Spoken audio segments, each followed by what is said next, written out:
The subject today is the U.S. Copyright Royalty Board submits a 44% songwriter streaming royalty increase, and this originally was released last year, and somehow it slipped under the radar, and I remember talking to other industry folks, and they were like, huh? They don't know anything about it.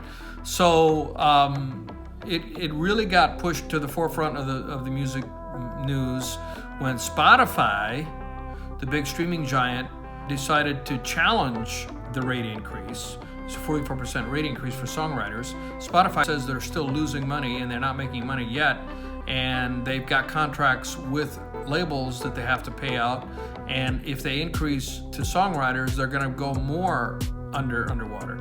The interesting thing is that Apple Music and the other streaming services, for the most part, did not challenge. They were going along with the rate increase.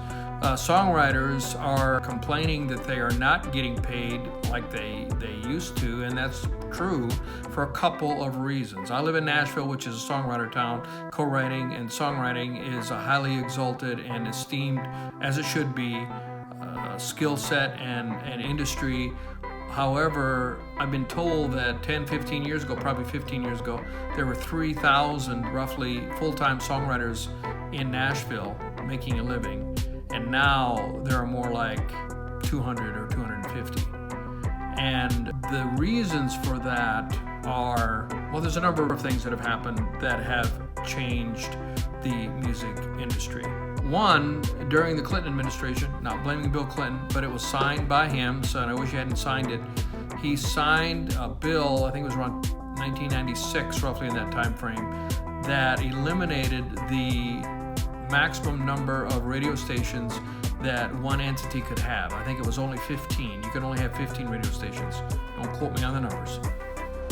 Small number of radio stations that one company or person could own. By the law that was signed into effect by Bill Clinton, President Bill Clinton, that limitation was eliminated. And what that allowed to do was companies went out and bought all the radio stations. Clear Channel was one, and the other one, I've forgotten what the name, iHeartRadio maybe? I forgot what the other name was. Well, Clear Channel was one of them. I think they own like 1,500, 2,000 radio stations. And then what that did, it corporatized radio play.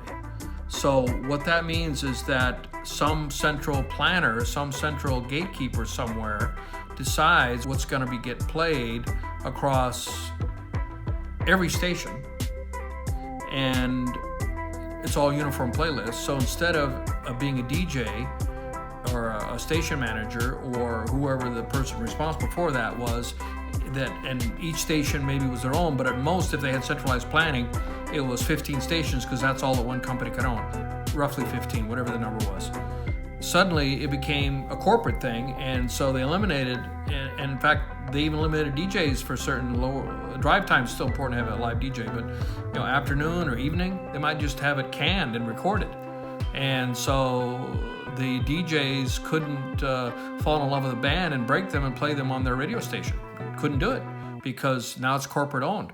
And it radically changed everything. And so what it did is turned everybody into a one percenter. If you're a one percenter, you're a big artist, and you get the push of the label, you can be on that list and you can make a lot of money. So what does that have to do with the copyright board?